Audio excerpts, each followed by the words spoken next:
Bonjour et bienvenue dans cette nouvelle vidéo. Alors, ça me fait un peu bizarre de recommencer à tourner parce que les dernières vidéos que vous avez vues avaient été tournées au début de l'été.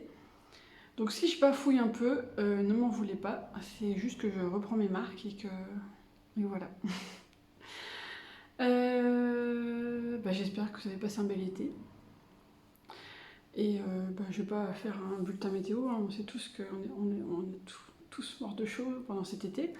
Voilà. Bon, alors la vidéo du jour, le sujet n'a rien à voir avec la chaleur, la sécheresse, la fin du monde. Ça a à voir aussi, peut-être, Marc. C'est une question que je me pose et que je dois pas être la seule à me poser. La médiumnité est-elle, j'aurais dû regarder dans le dictionnaire avant, une échappatoire ou un échappatoire? Je peux pas regarder là, j'ai pas le dictionnaire sous les yeux. Bon, on va dire que c'est une, ok. Donc, est-ce que c'est une échappatoire? Pourquoi est-ce que on s'intéresse à ça? Pourquoi on s'intéresse à la communication avec les mondes invisibles? Pourquoi on a envie de communiquer avec les défunts, avec les guides, avec pourquoi on a envie de connaître nos vies antérieures? Pourquoi on a envie de passer par, entre autres, les annales akashiques ou autre chose du genre, les méditations pour connaître nos vies antérieures? Pourquoi on a ce besoin de se connecter au monde subtil? Alors, je parle pas des médiums de naissance parce que eux, ils n'ont pas vraiment eu le choix de s'intéresser ou pas à la médiumnité. Hein. Ils se sont incarnés comme ça, et pour ça, on va dire. Je parle plutôt des gens comme moi. Et encore, moi, je suis les deux cas en même temps, on va dire. Je m'intéressais à ça.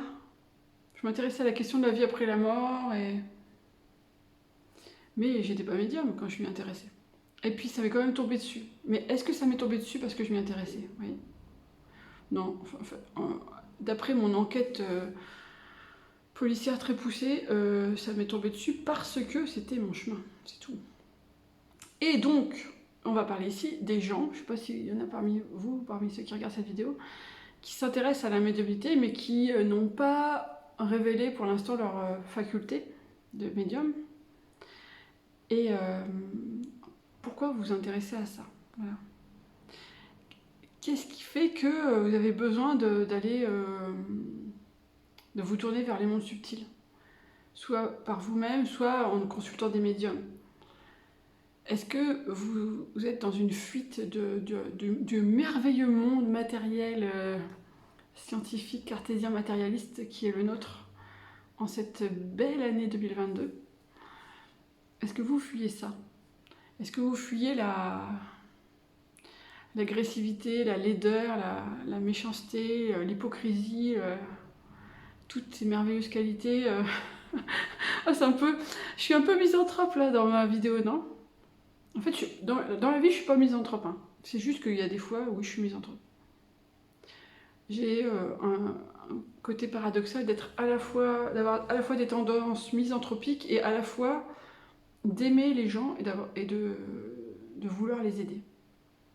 C'est un peu chelou. Je ferai une vidéo là-dessus peut-être. Et donc, le genre humain, il y a des moments où il me désespère. Voilà. Et donc, peut-être que moi aussi, je me suis tournée vers la médiumnité pour échapper à ça, quoi. À ce monde. Voilà, je préfère pas utiliser d'adjectifs, mais vous comprenez ce que je veux dire. Et je pense que je suis même sûre que les critiques qu'on pourrait recevoir de la part des cartésiens sceptiques, scientifiques pur jus, fermés d'esprit et autres zététiciens, c'est que on a des vies de merde, on a des petites vies où on s'épanouit pas, et que donc on se tourne vers la médiumnité, vers la vie après la mort, etc., les guides, les défunts, les fantômes, et tout le fatras, parce qu'on s'ennuie dans notre vie et on veut donner du sel à notre vie, comment dire, ouais, du peps.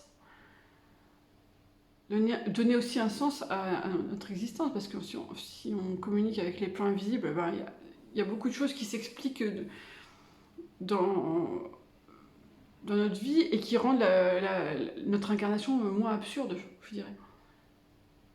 Vous voyez ? Parce que si on part du principe qu'après la mort, bah, il n'y a pas rien, c'est juste la mort du corps physique et qu'on continue sous forme de vibration d'énergie, et ce qu'on était déjà avant notre incarnation, et ben ça enlève tout de suite le côté absurde de l'existence, que tant d'écrivains, tant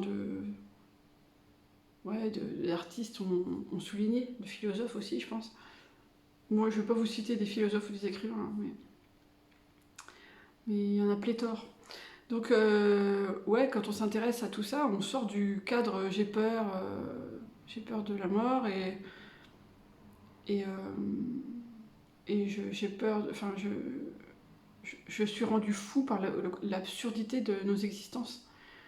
On sort de ça, et peut-être qu'on pourrait penser qu'on utilise cette sortie du cadre comme une sorte de protection, ouais, de protection psychique pour contourner la peur de la mort et aussi la peur de la vie et le dégoût du monde, et voilà.